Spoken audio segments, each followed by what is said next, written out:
Magandang umaga mga ka-mercenary, ako'y napadalhan na naman ng mga runestone mula sa maharlikang basalyo ng ating kaharian. Shout out po sa iyo mahal na Marquez Nelson, Adipen. Shout out rin po sa iyo Baron Jimmy, Paradero. Salamat po sa inyong mga tulong sa aking nasa sakupan, salamat po sa inyong lahat. Ang nakaraan, may dalawang pinakamalakas na swordmaster sa buong kaharian ng Luthania Kingdom, ang isa ay nasa pangkat na ng hari, at ang isa ay ang lalaking nakamaskara na kasama ni Raul. Iba ang gusto ng ating bida, gusto nitong patunayan sa lahat na siya ang pinakamalakas, kaya balak niyang wasakin ang angka ng Delphine, at maaari raw na kalabanan niya sa hinaharap ang kaharian. Pagpapatuloy, kinabukasan matapos ang marangyang selusalo, agad na umikot ang gulong ng kapalaran. Sa utos mismo ng Marquez ng Branford, isa-isang dumating ang mga mangangalakal ng alipin mula sa iba't ibang sulok ng kaharian upang makipag-usap kay Ghislaine. Kilala ang mga ito bilang pinakamalalaking pangalan sa kanilang industriya, lalo na sa kalakalan ng mga ditao. Subalit, sa harap ni Ghislaine, ang dating matatapang na mangangalakal ay tila nanginginig sa kaba. Ngunit, sigurado ba talaga kayong kaya ninyong tustusan ang ganito aming alipin? Alam kong interesado kayo sa mga ditao, pero napakataas ng bilang. Kung magkakaroon ng problema sa daloy ng pera, maaari kayong malugi. Maliban pa, mataas ang pride ng mga ditaong alipin, kaya mahirap silang pamahalaan, paalala ng kausap ng ating bida. Isang kakaibang sitwasyon ang nangyayari, mas nag-aalala pa ang mga nagbebenta kaysa sa bumibili, na parang wala lang sa kanya ang lahat ng ito. Ngumiti si Ghislaine, kalmado ang ekspresyon. Nakakatawa naman na mas nangangamba pa ang mga mangangalakal ng alipin para sa kanilang kliyente. Handang-handa na ang pera, at ako na ang bahala sa pamamahala, kaya wag na kayong mag-alala, sagot naman ng ating bida. Nagkatinginan ng mga mangangalakal, lihim na nagpapalitan ng tingin, at sabay-sabay na tumango. Nako, delikado ang ganitong malaking transaksyon sa isang bata. Siya ang sinusuportahan ng Marquez ng Branford. Imposibleng tanggihan. Naririnig ko, halos lahat ng maharlika sa Royal Faction ay nasa panig niya. Sinulyapan ni Ghislaine ang mga nag-aalinlangang mangangalakal at naglabas ng babala. Dapat dalhin ninyo silang lahat, nang walang kulang. Kung magkaroon ng kahit anong problema, alam ninyo na ang mangyayari, di ba? Banta ni Ghislaine sa mga mangangalakal. Siyempre naman, Ginoo. Huwag kayong mag-alala, pero pakisiguro lang po na mababayaran ninyo ang buong halaga. Sa sobrang laki, medyo hindi kami mapakali. Babayaran ko ang napagkasunduan, sa tamang oras, kaya mag-focus lang kayo sa paghahatid ng mga tao. Maikli ang sagot ni Ghislaine. Bagaman malakas ang benta ng mga pampaganda, hindi pa rin niya kayang bayaran ng buo ang ganoong kalaking halaga sa ngayon. Gayunpaman, dahil sa sobrang laki ng transaksyon, iginiit ng mga mangangalakal na hindi sila maaaring tumanggap ng installment ng walang kapalit. Huwag ninyong kalimutan na ang Fair Diem Estate ang ginamit na collateral. Naiintindihan ko, siguraduhin nyo lang na ayos ang lahat. Nakakuha na kayo ng pahintulot kay Count Fair Diem, tama. Walang pag-aalinlangan, buong tapang na sumagot si Ghislaine. Ako ang tagapagmana doon, kaya huwag na kayong mag-alala at lumisan na kayo.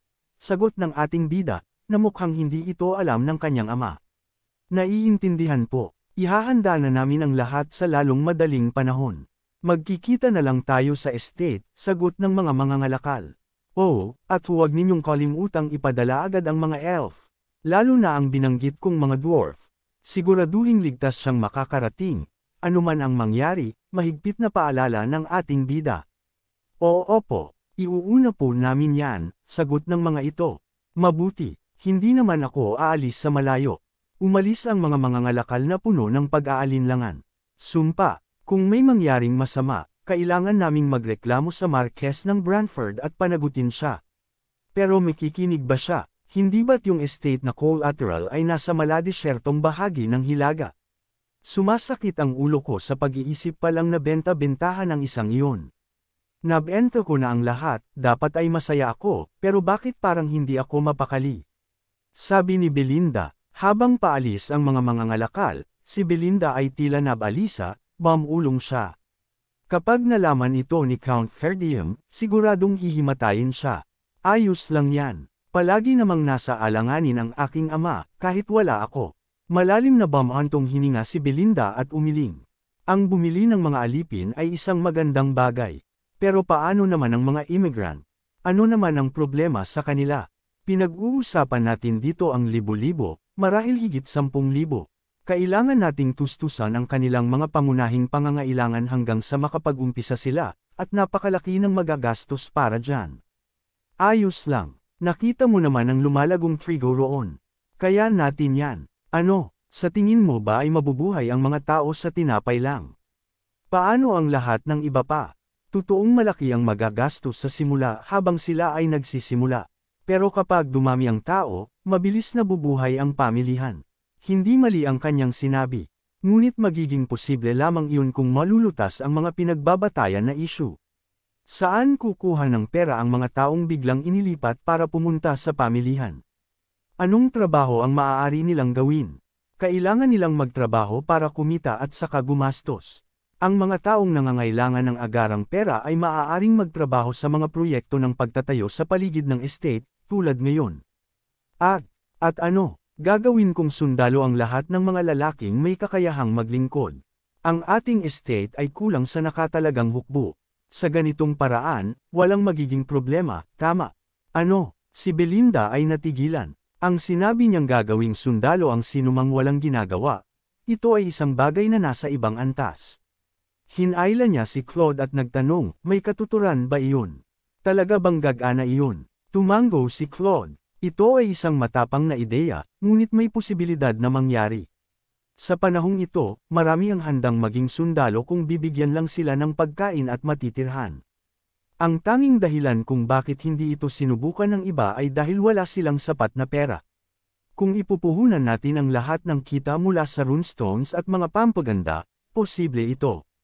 Kailangan lang nating panatilihin ito hanggang sa bumalik sa normal ang ekonomiya, at ito ay aandar na ng kusa.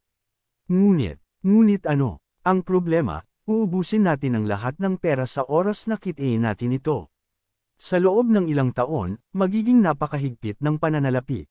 Siyempre, tama, pero bakit nagmamadali? Hindi naman sa hindi bubuti ang mga bagay sa paglipas ng panahon. Kinamot ni Claude ang kanyang baba, nag-iisip, at ibinahagi ang kanyang opinyon. Sa tingin ko, para maghanda para sa digmaan.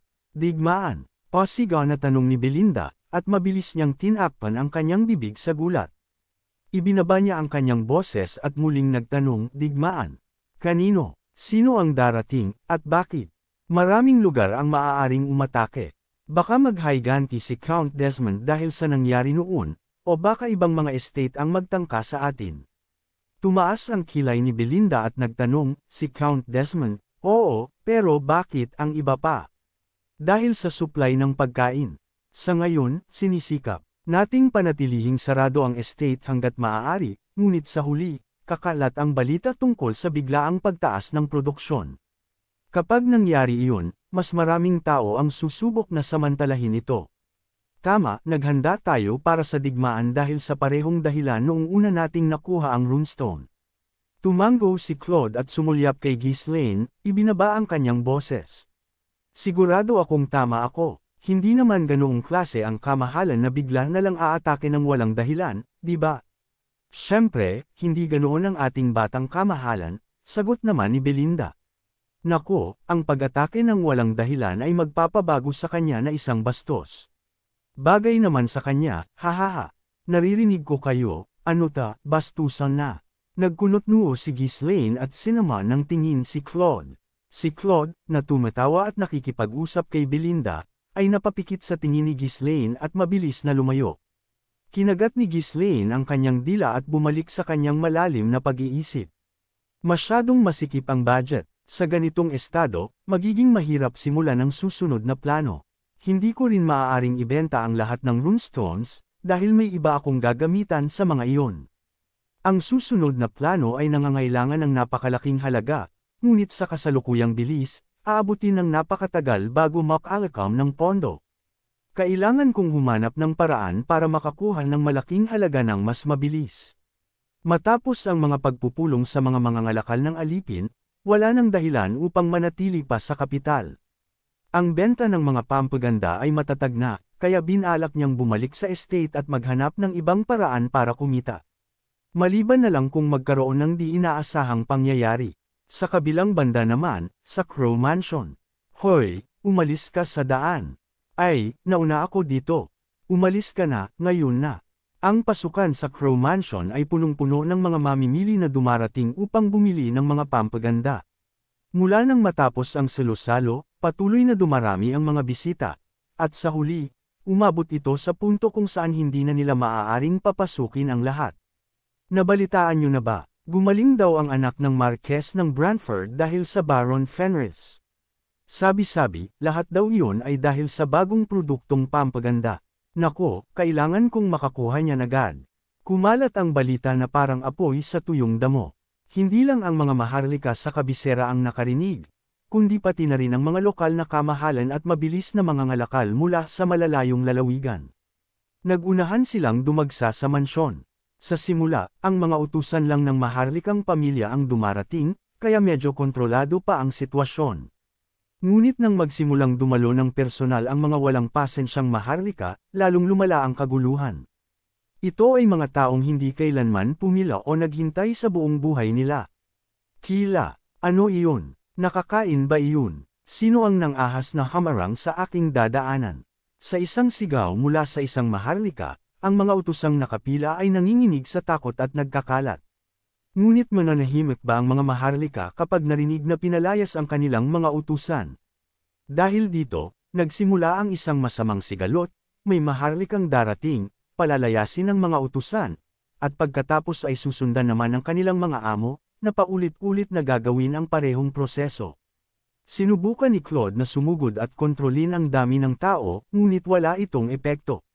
Pumila kayo, pumila. Kahit gaano pa siya sigaw ng sigaw, ang mga mayayabang na maharlika ay hindi man lang nag-abalang makinig.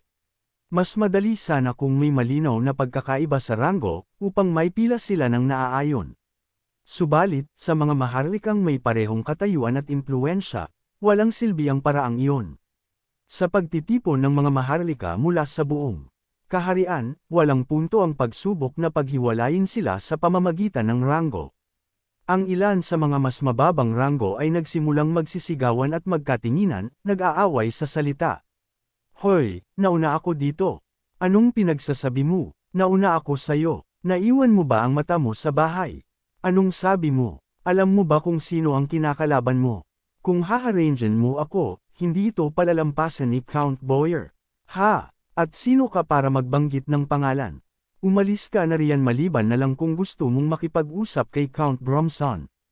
Ang mga taong gumagamit ng pangalan ng kanilang kakilala upang palakihin ang mga verbal na away ay nangyayari ng ilang beses sa isang araw. Ang mga nag-aaway lang sa salita ay maituturing pang mas matino. Ang mga maharlikang may masamang dugo sa isa't isa ay hindi nag-aksaya ng oras, ibinunot nila ang kanilang mga espada sa sandaling makita nila ang bawat isa sa harap ng mansyon. Swerte mo ngayon, ikaw ang nagsimula nito, kaya may dahilan ako. Ha, mukhang napili mo na ang araw ng iyong kamatayan. Napakagandang araw nga naman. Ting, ting, tunog ng mga nagbabangga ang sandata sa isa't isa. Ang mga malulungkot na bodyguards, na napilitan sa utos ng kanilang mga amo, ay nagtagan ng mga espada sa isa't isa. May laban, may laban. Natural, hindi mapigilan ng mga tao ang tukso ng isang nakakaaliw na panoorin. Kahit ang mga walang intensyon na bumili ng pampaganda ay nagtipon sa harap ng mansyon upang panoorin ang gulo. Kakamahalan, may malaking problema. Ang harap ng mansyon ay puno ng kaguluhan. Walang paraan para papasukin ang mga tao. Kung magpapatuloy ito, maaari itong maging riot. Nagmamadaling nagulat si Claude kay Ghislaine, na agad namang lumabas upang personal na tingnan ang sitwasyon. Ha, hindi ito kasama sa plano. Ang pasukan sa mansyon ay isang ganap na gulo. May mga nagsasapakan, may mga nanunood, at mayroon pang mga ligaw na aso mula sa kapitbahayan na sumunod sa mga tao. Ito ay isang ganap na delubyo. Maging ang isang battlefield sa digmaan ay hindi ganito kagulo. Pakiusap, tumabi kayo. Huwag niyong harangan ang daan. Nauna ako dito. Hoy, huwag mo akong itulak. Raf, kahulan naman ng mga aso. Hoy, May magpatigil naman sa mga asong iyan na tumahol. Habang pinapanood ang eksena, napangisi si Ghislaine, halos may paghanga. Wow, grabe talaga ang gulo nito, sabi ng ating bida na para bang natutuwa pa ito sa nangyayaring gulo sa labas ng kanyang mansion. Si Claude, na mukhang pagod na pagod, ay nagsimulang magreklamo. Isinara muna namin ang gate dahil lahat ay nagtatangkang pumasok. Kung bubuksan natin, lulusubin ang mansyon. Malamang, kukunin lang nila ang mga pampaganda. Kaya, ano ang gagawin natin ngayon? Nakita ni Ghislaine na ang sitwasyon ay medyo mahirap hawakan. Hindi niya maaaring basta na lang bugbugin ang lahat, kahit pa iyon ang kanyang nakasanayan. Kailangan kong bumalik sa estate. Nang ibulong ni Ghislaine ito, binigyan siya ni Claude ng isang hindi makapaniwalang tingin. Sa ganitong estado, kung babalik ka ngayon, sino ang lulutes sa suliranin ng buong mansyon? Hindi yan kayang pigilan ng mga utusan. Kung ganoon, ano ang dapat kong gawin? Kailangan mong manatili at pamahalaan ang mga bagay-bagay. Kailangan kong bumalik ng mabilis, pagpupumilit naman ng ating bida. Wala kang kwenta, hindi natin ito kayang hawakan sa ngayon. Sa tingin mo ba ay kaya pang magtagal ng mga utusan? Nag-alinlangan sandali si Ghislaine bago nagsalita. Kung hindi natin kaya, kailangan nating iwanan ito sa taong may kakayahan. Ano? Sa ngayon, isara muna natin ang tindahan. Anong ibig mong sabihin? Bago pa matapos ni Claude ang kanyang pangungusap, tumalon si Ghislaine sa isa sa mga pader ng mansyon. At sumigaw ng malakas, suspendido muna ang benta sa ngayon. Lahat, umuwi na kayo. Magbubukas ulit kami sa loob ng ilang araw. Nagsimulang magsigawan ang mga nagtipong maharlika sa pagtutol. Anong ibig mong sabihin? Naghihintay kami mula pa kaninang umaga. Kailangan naming bilhin yan ngayon. Baron Fenris, ako to. Ako, nagkita tayo sa banquet, tanda mo. Baron Fenris, hindi mo ito maaaring gawin. Hayaan mo muna ang grupo namin na bumili. Sigaw ng isa sa mga nakakakilala sa ating bida. Sa paglitaw ni Ghislaine, lalong lumala ang kaguluhan. Sa kabila ng mga protesta ng mga maharlika, hindi man lang kumurap si Ghislaine habang sumisigaw ulit. Hoy! Iharang ninyo ng tuluyan ang pangunahing gate. Isasara na natin ang lahat para sa araw na ito. Nagkatinginan si Claude at ang iba pang mga utusan na nalilito. Napakaganda na ng takbo ng mga bagay, at walang makapagsasabi kung anong tsismis ang kakalat kung palalayasin nila ang lahat ng mga customer na ito. Kamahalan, kahit gaano pa kasama ang sitwasyon, hindi mo maaaring palayasin ang ganito karaming customer. Maingat na sinubukan ni Claude na magsalita, ngunit pinutol siya ni Ghislaine sa isang naiinis na tono. Ano pa ang ginagawa mo? Dali at iharang ang mga gate. Ano na naman ang pumasok sa ulo niya? Bamulong si Claude sa kanyang isipan habang inuutusan ang mga mersenaryo na kumilos. Kung sakaling magkaroon ng gulo, ginamit nila ang mga tabla at kariton, na inihanda ng mas maaga, upang lubos na harangan ang pasukan sa mansyon. Sa pagkakabalot ng mga bakal na rehas ng pangunahing gate, imposibleng makita sa loob, at nagsimulang magalit na sumigaw ang mga maharlika. Isang insulto ito sa amin. Bakit hindi kayo nagbebenta? Buksan ninyo ang mga gate ngayon. Kailangan ko kayong makausap, ngunit walang tugon mula sa likod ng nakaharang na gate. Dahil sa sobrang ganda ng pangpaganda ng ating bida, nagkakagulo na ang mga tao na bumili nito, hindi na nila magawang pamahalaan ito ng maayos. Kaya lang may nabanggit si Ghislaine na may kakaya ng pamahalaan ito, sino kaya ang taong iyon? Abangan! Huwag po sana ninyong kalimutan ang mag-like, share, at mag-comment sa ating video. Maraming salamat!